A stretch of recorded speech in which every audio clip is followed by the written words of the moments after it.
Hi there, and welcome to This Day in History for April 14th. April 14th is the 104th day of the year in the Gregorian calendar, 105th in leap years, with 261 days remaining until the end of the year. Today's word is bibliophage. A bibliophage is one who loves to read books, a bookworm. This comes from Greek sources that mean book and one who eats. I'd like to take a moment to mention that links to my research are included in the show notes. Ask you to go ahead and click that like button. Subscribe if you haven't already. Stay to the end for those outtakes and let me know your thoughts in the comments. Remember that you can share this video with others by email or through your social media. And with that, we're going to start with the year 966. When the pagan ruler of Poland, Mieszko I, married a Christian woman, Dubravka of Bohemia, and converted himself to Christianity. This event is considered to be the founding of the Polish state. In 1561, a celestial phenomenon was reported over Nuremberg, described as an aerial battle.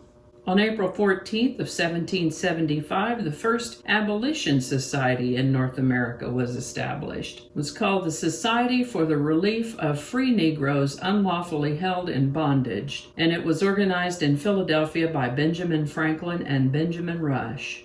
On April 14, 1759, George Frideric Handel died. He was a German-English organist and composer. He wrote that beautiful Handel's Messiah with the Hallelujah chorus. On April 14th of 1828, Noah Webster copyrighted the first edition of his dictionary. This was the Webster's American Dictionary of the English Language. The modern printing press was patented on this day in 1863 by a man named William Bullock in Baltimore. This invention was the first rotary printing press to self-feed the paper, print on both sides, and count its own progress. And this meant that newspapers, which had up until that time relied on an operator manually feeding individual sheets of paper into a press, newspapers could suddenly increase their publication exponentially. We think the Cincinnati Times was probably the very first to use a Bullock press, and the New York Sun after that. The Bullock press went on to revolutionize the newspaper business. It was on this day in 1865 that President Abraham Lincoln was shot by John Wilkes Booth in Ford's Theater in Washington, D.C. He died the following morning, and we'll probably talk about it again tomorrow. This is the birthday of American educator Anne Sullivan, best known for her work with Helen Keller. Born on April 14, 1866, she lived to the age of 70. The first ever commercial motion picture house opened in New York City on April 14, 1894. They featured 10 kinetoscopes, a device for peep show viewing of films. On April 14, 1902, a man named James Cash Penney opened his first store in Kimmerer, Wyoming. On April 14, 1912, at about 11:40 p.m., the British passenger liner RMS Titanic hit an iceberg in the North Atlantic Ocean. American pilots engaged in the first dogfight over the Western Front in World War I on this day in 1918. American painter John Singer Sargent was considered the leading portrait painter of his generation. Sure enough, he sure did some beautiful work, and lots of it. Somewhere around 900 paintings, more than 2,000 watercolors, and countless sketches and watercolor drawings. He died on this date in 1925 at the age of 69. The first Volvo car premiered in Gothenburg, Sweden on April 14, 1927. And bless her heart, American singer, songwriter, and musician Loretta Lynn was born on April 14, 1932. Still alive, she turns 88 in the year 2020. Swiss historian and author Erich von Däniken was born on April 14, 1935. Still alive, he turns 85 in 2020. Happy birthday, Mr. von Däniken. The Black Sunday dust storm, considered one of the worst storms of the Dust Bowl, swept across the Oklahoma and Texas panhandles and neighboring areas on April 14, 1935. This is the birthday of American-Italian soldier, police officer, and lecturer Frank Serpico. Still alive, he turns 84 in 2020. He's a former New York City Police Department detective and is known for whistleblowing on police corruption in the late 1960s and early 70s. Much of Serpico's fame came after the release of the 1973 film Serpico, which was based on the book by Peter Maas and which starred Al Pacino in the title role, for which Pacino received an Oscar nomination. I actually got to meet Frank Serpico up in Oklahoma many years ago.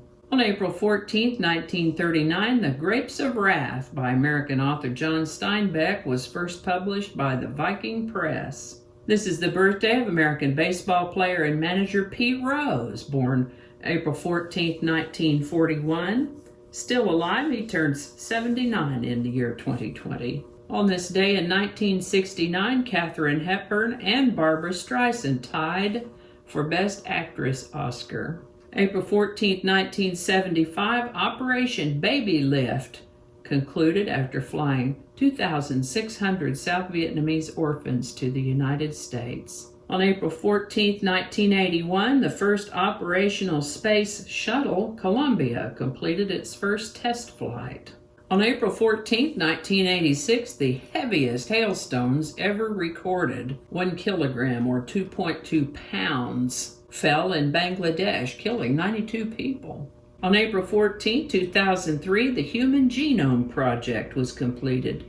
99% of the human genome was sequenced to an accuracy of 99.99%. And I think that's going to do it for us today. As always, links to my research are included in the show notes. Thank you so much for watching. Give it a like if you enjoyed this video. Consider subscribing if you haven't already. Feel free to share if you found this video interesting or informative. Thanks again, and I'll see you next time.